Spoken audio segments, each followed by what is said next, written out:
Consejo de Seguridad de la Organización de las Naciones Unidas ha vuelto a sesionar por el genocidio que comete Israel en la Franja de Gaza. Esta vez, para ser puntuales, por la masacre perpetrada el anterior fin de semana en la escuela Alta Bein, en la que más de 100 gazatíes fueron asesinados. Argelia ha pedido esta reunión de emergencia. Revisamos.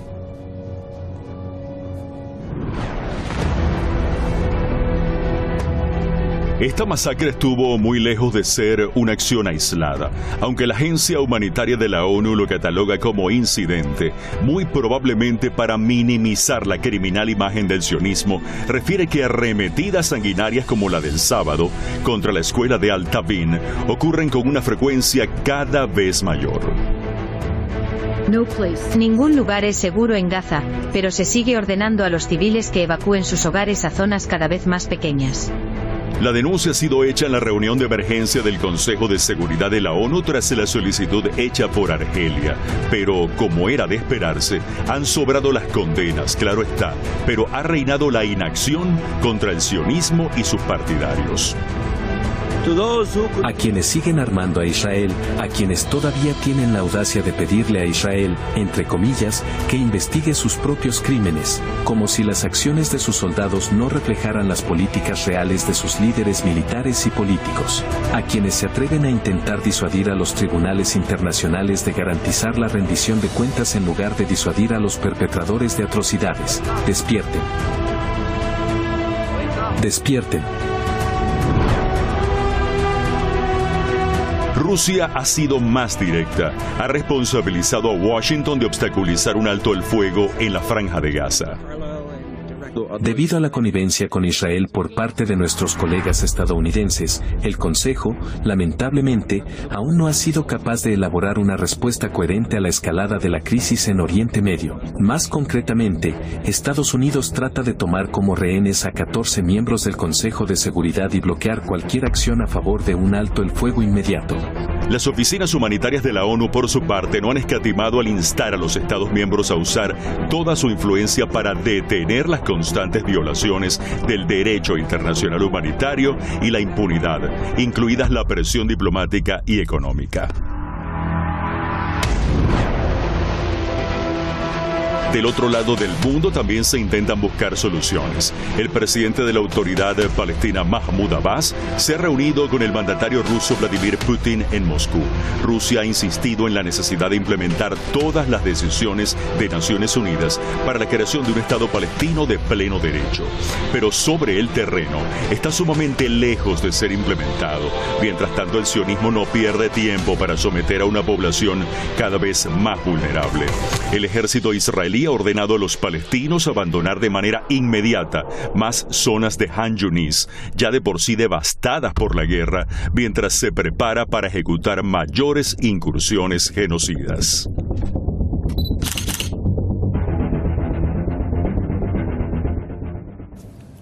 Vamos de inmediato al análisis. Esta noche en Detrás de la Razón nos acompaña Carmen Parejo Rendón. Carmen es periodista, es escritora, es analista internacional, es además directora de la revista La Comuna. Está en Sevilla, en España.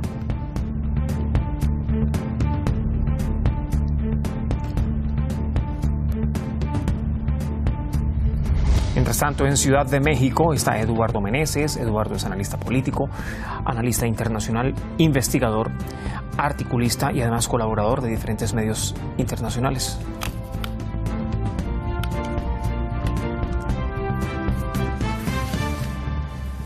Carmen, Eduardo, ¿cómo están? Bienvenidos. Buenas tardes, ¿cómo les va?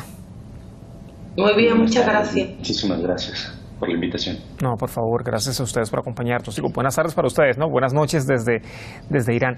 Carmen, a ver, Carmen, quiero comenzar con usted. ¿Hasta cuándo todas estas sesiones, Carmen, sin resultados, uno dijera contundentes, o más bien sin resultados que deberían ser vinculantes, pero sin resultados tomados en cuenta por parte del sionismo? Bueno, hay que tener en cuenta que Naciones Unidas ahora mismo es el mayor organismo multilateral existente y surgió tras una guerra mundial y también tras el fracaso del primer intento, que fue la Sociedad de Naciones. De la Sociedad de Naciones, países como Guatemala se salieron porque no sirvió para resolver conflictos como el que tenía en ese momento con Reino Unido en relación con Belice. Es decir, porque se demostró que no era un organismo que estuviera tratando por igual a todos los Estados miembros. Se supone que Naciones Unidas nace con ese aprendizaje, nace con otro espíritu, nace planteando que el proceso de descolonización de gran parte del mundo, es decir, planteando que verdaderamente va a ser un foro donde todos los estados van a tener las mismas capacidades para poder resolver y para poder garantizar también la paz y evitar los conflictos armados, y desgraciadamente lo que estamos viendo es que no es así, que Naciones Unidas está atravesada por las mismas carencias que sus predecesoras, es decir, por un mundo donde no hay una equidad entre los estados, un mundo donde hay una jerarquía y que impone una serie de estados, imponen sus intereses sobre el resto, y desgraciadamente son estos intereses de los grandes estados que se plasman de una forma especialmente dramática con la colonización sionista de Palestina lo que está en juego, y es precisamente por eso que Naciones Unidas no tiene la capacidad de articularse como el organismo que debería de ser para evitar o para haber conseguido al menos un alto al fuego que no se ha conseguido todavía. Estamos hablando entonces, Eduardo, de un Consejo de Seguridad sumamente pasivo y que al mismo tiempo entonces va también en detrimento, como va en detrimento el sionismo y ese orden mundial también unipolar. Sí, bueno, nosotros creo que hemos visto en las últimas décadas cómo el Consejo de Seguridad de las Naciones Unidas simplemente no puede ya de ninguna manera representar el mundo multipolar que trata de emerger, ¿no? Nosotros vemos que teniendo países que tienen un veto absoluto, llamemos el caso de Estados Unidos, frente a casos como el genocidio palestino, muestran que la ONU debe ser profundamente reformada, ¿no? No es posible seguir con una estructura totalmente antidemocrática. Cuando me refiero a antidemocrática es que no representa a los intereses de los pueblos, a las voces de los pueblos, a las necesidades que se necesitan de diálogo para construcción de la paz, y el Consejo de Seguridad es totalmente incapaz, necesita ser reformado, y al contrario, mientras no sea reformado y mientras siga teniendo el accionar que tiene actualmente, lo único que va a pasar es reforzar los procesos bélicos en los que estamos y que seguramente van a firmar la próxima década, ¿no? No solo que no se frenó el genocidio palestino, sino que al no haber dado una respuesta, vemos cada vez más pronunciarse al Estado israelí diciendo que ahora hay que extender hacia territorios de Cisjordania, como Jenin, lo dijeron hace pocos días, el mismo tipo de políticas de Gaza, ¿no? Entonces, extremadamente peligroso. ¿Qué pasa entonces con esas peticiones que hacía, por ejemplo, la propia representación de la autoridad palestina, Carmen, cuando le pedía al Consejo de Seguridad, a ver, hay que colocarle sanciones, tanto diplomáticas como económicas, todo tipo de sanciones a Israel, porque si ya todo el mundo sabe de lo que no hace y que sí debería hacer el Consejo de Seguridad de las Naciones Unidas, entonces, ¿para qué estos pedidos? Bueno, yo entiendo que, como decía al principio, es el foro multilateral existente más representativo, donde hay más estados representados, y entonces es normal que se intente utilizar esa herramienta en el sentido de que no hay otra. Pero creo que lo que pone de sobreaviso es quizá la necesidad de esa reforma, como comentaba el compañero, o incluso de la creación de un organismo que verdaderamente esté a la altura de lo que se solicita de él, o sea, de lo que se supone que para lo que fue creado. Desgraciadamente ahora mismo lo que vemos que es un arma del poder, y el poder sigue estando en muy pocas manos, y ese poder además está en una expansión belicista, no solamente en el caso palestino. Y entonces, ¿cómo le vamos a pedir a Estados Unidos que sancione, por ejemplo, a Estados Unidos en concreto, que sancione a Israel, no vete en el Consejo de Seguridad, cuando lo más reciente que tenemos es que les está enviando portaaviones, les está enviando el paquete de ayuda de armas? Exacto. Es completamente incoherente, no lo van a hacer porque son parte de ese conflicto. No es una cuestión solo que hace Benjamin Netanyahu por su cuenta y riesgo, sino que es algo que efectivamente está en consonancia y en alianza con un país que tiene veto en ese consejo. Entonces realmente efectivamente no tiene mucho sentido, porque sabemos qué es lo que va a ocurrir, pero también comprendo que es el único foro multilateral donde hay más países representados, y que también se intente utilizar ese foro, aunque sirva solamente como altavoz, aunque sirva solamente para que ahora estemos hablando de ello. Y esa no puede ser una estrategia incluso para tratar de, incluso utilizada, Carmen, ya voy a ir nuevamente con Eduardo, no puede ser esa una estrategia incluso que utiliza Israel para alargar más el conflicto, para darle más largas al asunto. Claro, o sea, a Israel le interesa efectivamente alargar el conflicto, incluso escalarlo. Lo hemos visto con las provocaciones a Irán, lo hemos visto también en el Mar Rojo, la operación del Mar Rojo que inician otros actores. Por eso vuelvo a repetir, esto no se limita a Israel. Pero sí que creo que el único interés que ahora mismo pueda tener ese Consejo de Seguridad es precisamente que nos sirve para evidenciar todas esas fallas que se están produciendo en el terreno de las relaciones internacionales, que vienen arrastrándose desde hace mucho tiempo, pero que ahora mismo en este mundo multipolar que se está construyendo está exigiendo otro tipo de organismos que verdaderamente sean eficaces. Y también insisto en una cosa que creo que es importante: los países más poderosos del mundo, los que tienen ese poder también de veto, resulta que también su economía la basan cada día más en toda la industria militar. Es muy difícil que vayan a ser o que vayan a favorecer escenarios de diálogo o de paz, no en Palestina, sino en ninguna parte del mundo. Eduardo, quiero conocer también su opinión. Perdone que lo interrumpí, pero también, a ver, ¿esto no puede ser un arma de doble filo incluso para Israel? Tratar de alargar toda esa situación, incluso involucrar también al Consejo de Seguridad para alargar más este tema. Sí, claro que sí. Digamos que nosotros venimos viendo esta estrategia, que no es solo Israel. Yo estoy totalmente de acuerdo con lo que dice mi colega acerca del sentido de que detrás de esto está obviamente Estados Unidos, ¿no? Nosotros vemos que la estrategia en un año electoral para Estados Unidos, pero también la estrategia a la que va construyendo Israel y a la cual Israel va arrastrando a todo el campo, digamos, entre comillas, occidental, porque está Estados Unidos, está Europa, en todo caso gran parte de los gobiernos europeos, que están siendo arrastrados hacia una estrategia de una hipocresía diplomática. ¿Por qué hablo de esto? Porque están supuestamente alargando discusiones de paz que en realidad en lo concreto no existen.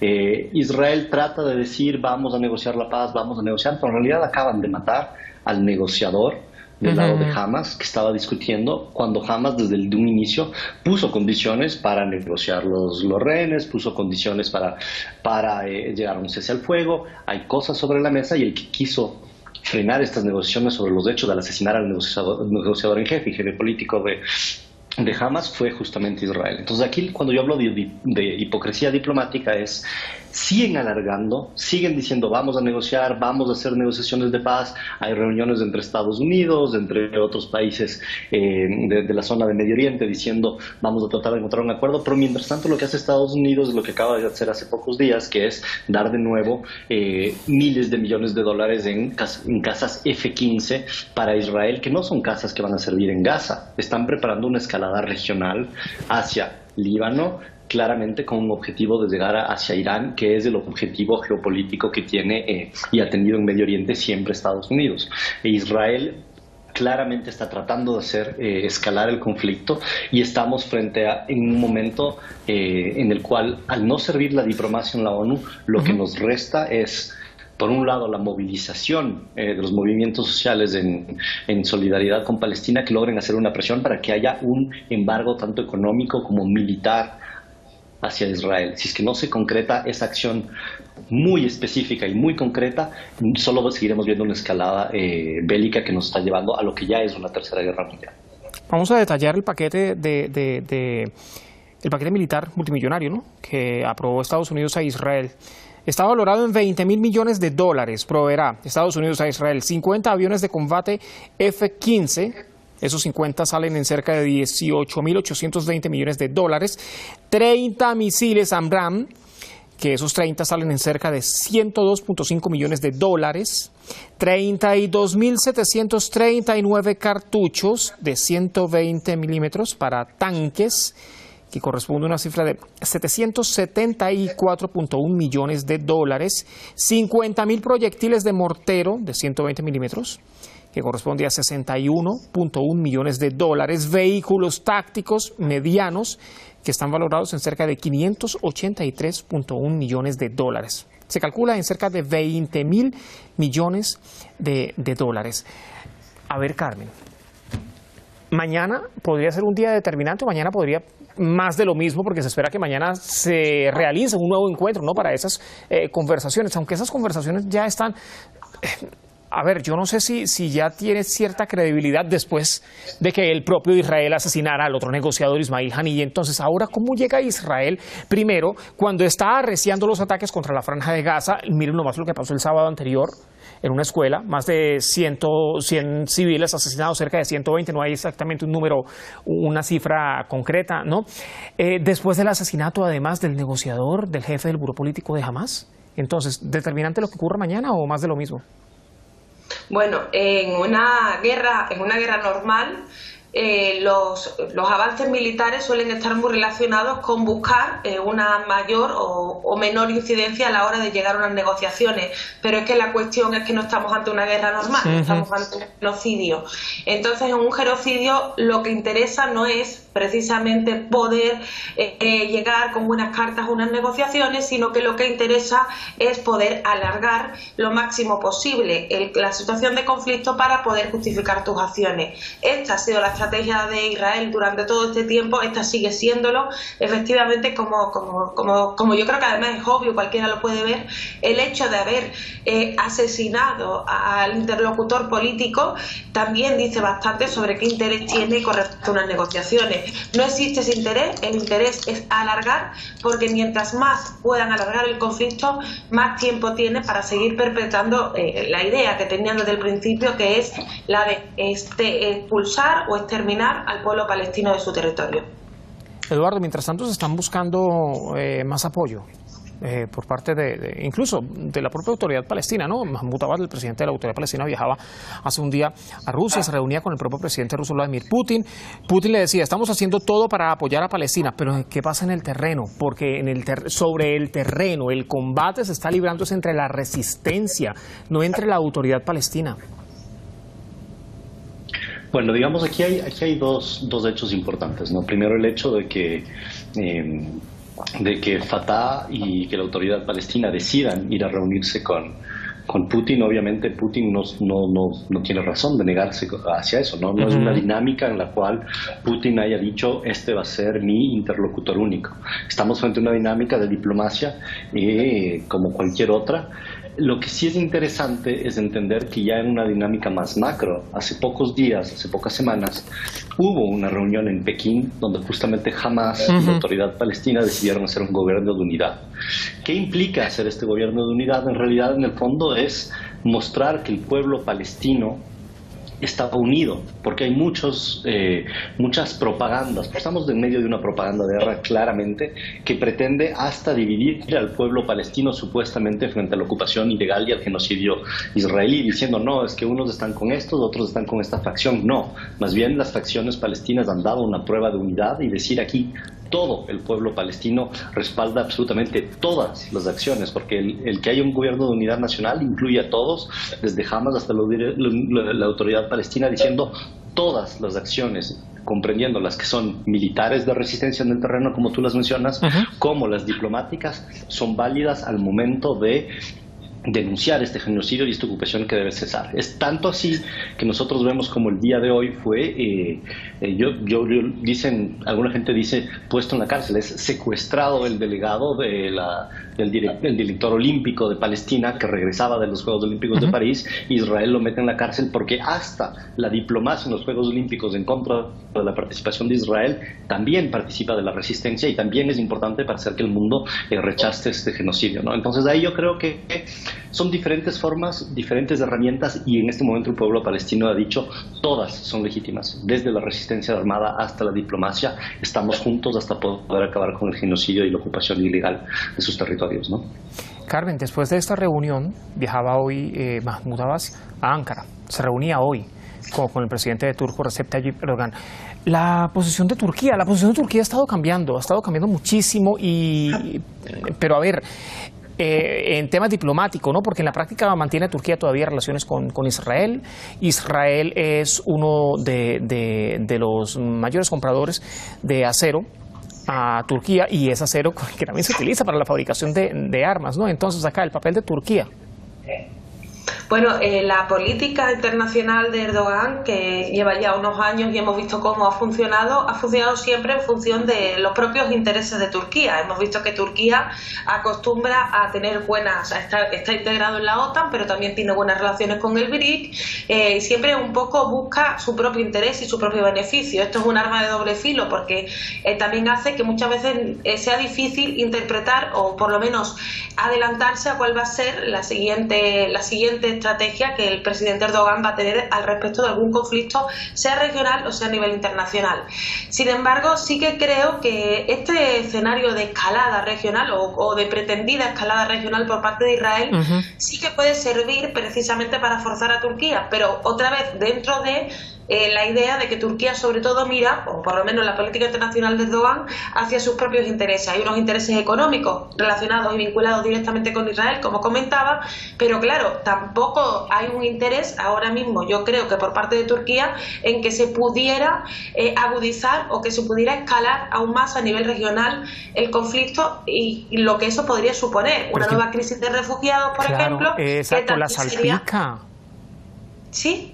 Sí, que le decía, le salpica todo eso a Turquía, por supuesto. Y los acuerdos que ella, por ejemplo, tiene con la Unión Europea todavía no han resuelto la cuestión de los refugiados sirios y toda la presión que en este caso la Unión Europea ejerce sobre Turquía en relación con todo esto y cómo eso también se percibe a nivel interno, todos los conflictos sociales que se generan. Entonces yo creo que atendiendo un poco a que tampoco tiene ese interés Turquía en que esto pueda escalar, pueda ser que podamos ver una Turquía que se posicione de una forma más contundente, siempre teniendo en cuenta que también tienen otros intereses y que Turquía siempre va a primar sus intereses, más allá de cualquier alianza. Creo que es evidente porque es la política que ha seguido Erdogan todos estos años. Una política sumamente nacionalista. Eduardo, la condena de los países árabes y de los países musulmanes, ¿no? ¿Cómo interpretar esta condena? Porque mucho se ha dicho de estos países que incluso algunos mantienen todavía el férreo apoyo, apoyo tal vez no sea el término, pero mantienen todavía las férreas relaciones con Israel, ¿no? Y bueno, eso también tal vez se traduce en el apoyo que le dan o en el soporte, al menos diplomático, que le dan a Israel cuando estamos también en una región que está bastante dividida. Se ha apelado mucho por parte de países del eje de la resistencia para la unidad árabe, la unidad musulmana, pero falta todavía muchísimo, pero también que son unos países que mientras mantienen ese soporte político y diplomático a Israel en caso de una mayor escalada, pues también saldrían salpicados, también tendrían consecuencias. Sí, yo creo que el tema del genocidio en curso en Palestina, bueno, y no solo el genocidio, no, desde siempre el conflicto palestino, la ocupación de los territorios palestinos ha puesto en evidencia las brechas gigantescas que existen en muchos de los países árabes entre el pueblo, entre las aspiraciones del pueblo y los arreglos que tienen las élites, las élites de esos gobiernos, con claramente en algunos de esos países una penetración muy grande de la influencia estadounidense. Nosotros sabemos que desde los años 70 y después con todas las invasiones militares dirigidas por Estados Unidos en Medio Oriente, hay una penetración de la influencia estadounidense, alguna diplomática, otra económica y otra directamente por las armas en muchos de estos países. Y lo que sí cada vez se ve y se evidencia más fuerte es que estos países, como tú dices, salen salpicados porque este es un testimonio de la distancia gigantesca que existe entre algunos de los líderes de estos países árabes, que siguen siendo en algunos casos serviles a intereses extranjeros, en algunos casos de países como Estados Unidos, pero en otros casos simplemente de empresas transnacionales de petróleo o de gas, frente a una aspiración del pueblo que yo sí diría que en ese caso es en su gran mayoría una aspiración panarabista, una aspiración a la unión de los pueblos árabes frente no solo a la cuestión de Palestina, sino a frente como el mundo entero está tratando de deshumanizar a los pueblos árabes, como el mundo entero está en su hegemonía, digamos, en los grandes medios internacionales que apoyan este genocidio, están tratando de deshumanizar a las y los musulmanes también. Entonces hay una unidad clara en los pueblos que cada vez se distancia más de muchos de estos gobernantes que se terminan siendo cómplices de este genocidio, ¿no? Bueno, pues vaya panorama el que está en esta región de Asia Occidental. Carmen, Eduardo, gracias por acompañarnos. Muchas gracias a vosotros por invitarnos. No. Sí, muchas gracias. Gracias por dejarnos estar aquí. No, por favor, cuantas veces quieran. Hasta la próxima. Que esté muy bien. Atención a esto. Israel ha atacado más de 500 escuelas en Gaza durante los últimos 10 meses, durante el tiempo que tiene este genocidio con mayor intensificación, ¿no? 10 meses, 6 días. En ese periodo, las fuerzas israelíes han atacado, vamos a referir solamente a agosto, hoy estamos a 14 de agosto. Las fuerzas israelíes atacaron 5 escuelas de la ciudad de Gaza. De esas 5 escuelas, mataron a cerca de 180 personas según las cifras conocidas. Hay decenas de desaparecidos. Hay cientos de heridos. Personas que posiblemente y lamentablemente engrosen la cifra de muertos. Esa cifra que ya prácticamente supera de manera oficial los 40.000 asesinados en medio de este genocidio. Ya lo adelantábamos en el análisis, mañana vamos a estar hablando sobre ese paquete de ayuda militar, ese paquete económico para la ayuda militar, un paquete de por sí multimillonario que fue aprobado en Estados Unidos y que va a ser enviado a Israel, además en momentos en que el ejército sionista está arreciando la matanza de civiles palestinos en la Franja de Gaza. La ayuda nada más y nada menos que por $20.000 millones. Hasta la próxima.